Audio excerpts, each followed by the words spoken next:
नमो नमः।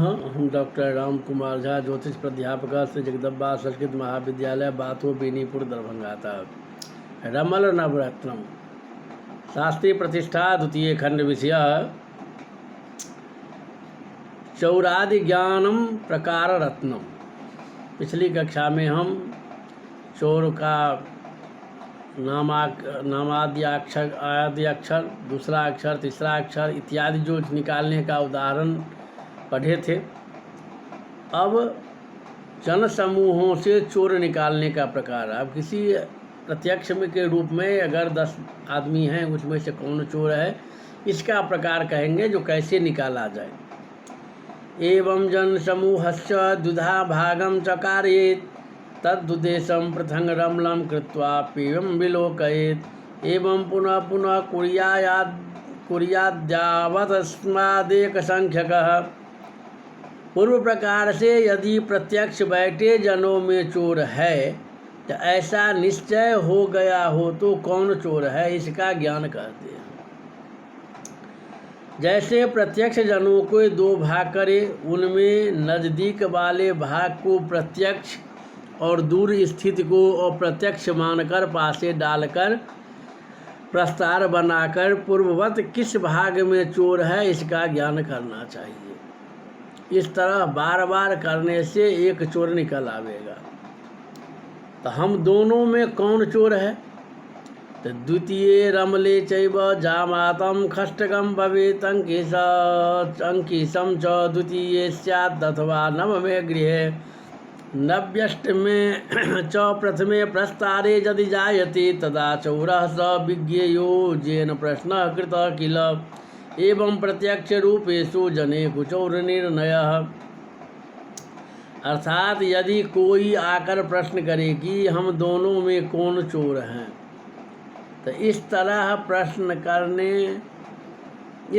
प्रश्न करने पर पासे डालकर प्रस्तार बनावे। इस प्रस्तार के छठे में जामात, दूसरे में या 90 घर में अंकेश, 8 में या पहले घर में नकी हो तो प्रश्न करने वाला को ही चोर समझना चाहिए।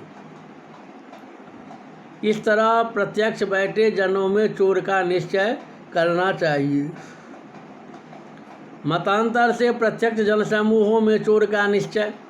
तो अन्यन मतांतर वक्षे प्रत्यक्ष जन संचय रमलम कार्ये तत्र पूर्वोक्ते नैव वर्त्मना न के हुम्रे यदि स्यातां खंडे प्रस्तारिके खलु तदा जन्म से चो तदा जन्म जन समूहेषु तस्करो वर्तते ध्रुवं नो चेत् तदा नास्ति चोरो द्वयोर्मध्ये यथा अस्ति चेत् एको बलयुतश्चेत् स्यात् चौरो विवर्तते निर्बलेन च चौरः स्यात् तस्मिन् जनसमूहके। अर्थात अब सामने बैठे हुए जनसमूहों में चोर के ज्ञान के प्रकार को मतांतर से कहते हैं।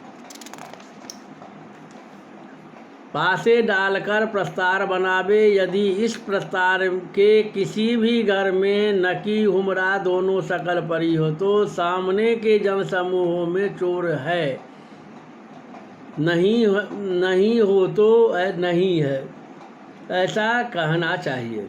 यदि इन दोनों में से किसी भी सकल बली होकर प्रस्तार में परी हो तो प्रत्यक्ष जनों में चोर कहना चाहिए। यदि निर्बल होकर एक सकल प्रस्तार में परी हो तो चोर नहीं होती है, चोर नहीं कहना चाहिए। अब प्रत्यक्ष जनों में चोर मात्र का ज्ञान प्रकार। तो एवं भागद्वयं कृत्वा जनानां च पृथक पृथक पूर्वोक्तेन एव मार्गेण पृथक रमलं च कार्ये धूम्रा च नकी खंडे स्यातां यत्रैव तस्करः एवं पुनः पुनः कुर्याद्यावदेको भवेन्नरः। अर्थात अब जन समूहों में केवल चोर का ज्ञान कहते हैं। तो पहले जब अपना पहले जन समूहों में 2 भाग करे, बाद दोनों भागों के लिए अलग अलग पासे डालकर प्रस्तार बनावे। जिस भाग में प्रस्तार में हुमरा और नकी शकल आए उस भाग में चोर कहना चाहिए। इस तरह किस भाग में चोर हो उसको फिर से 2 भाग करके पूर्वत्र, इस तरह जिस भाग में चोर हो उसको फिर 2 भाग करके पूर्वोक्त चोर के भाग का निश्चय करे। इस तरह बार बार करे जब तक एक भाग में एक मनुष्य रह जाए। जन समूहों में मतांतर से चोर का ज्ञान। तो अन्यम प्रकारम वक्ष्यामि येन चौरः स्फुटो भवेत् सर्वेषां च जनानां तु स्वाग्रे भक्ति मूलतः।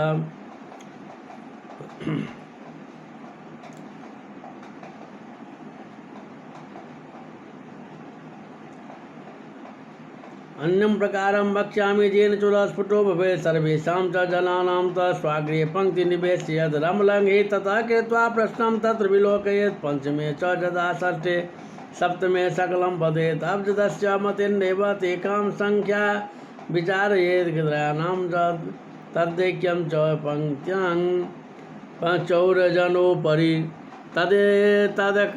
तदङ्कं दापयेत्। तत्र दक्षहस्तात् क्रमेण च यस्योपर्यवसानं स्यात् चौरं तं निश्चितं वदेत्।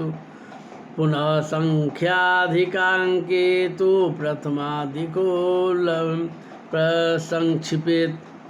मतांतर से जन समूहों में चोर का ज्ञान कहते हैं। पहले रमल के पंडित जो रमलज्ञ हैं सब मनुष्यों को एक पंक्ति में बिठावे, बाद पासे डालकर प्रस्तार बनावे। अब प्रस्तार की 5वीं, 6ठी और 7वीं शकल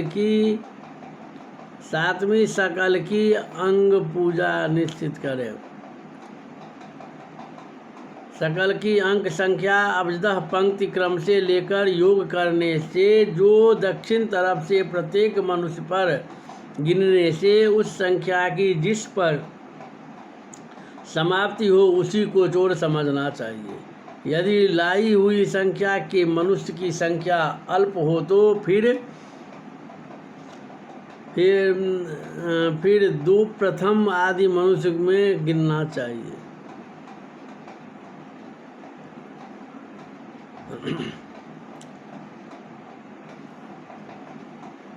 अब उपसंहार कहते हैं। तो एवं बहु प्रकारेण तस्करस्य विनिर्णयः कश्चितश्च मया सम्यक दैवज्ञानां हिताय च। अर्थात इस तरह के मैंने रमलज्ञों के हित में लिए हुए अनेक प्रकार से चोर का निर्णय किया जा सकता है। अब ये चौरादि नाम ज्ञान प्रकार रत्नम जो है इसका समाप्त हुआ। अब अगले जो है संवत्सर फल ज्ञानार्थ नवम रत्नम, ये अब दूसरे दिन इस अध्याय में हम लोग दूसरे दिन पढ़ेंगे।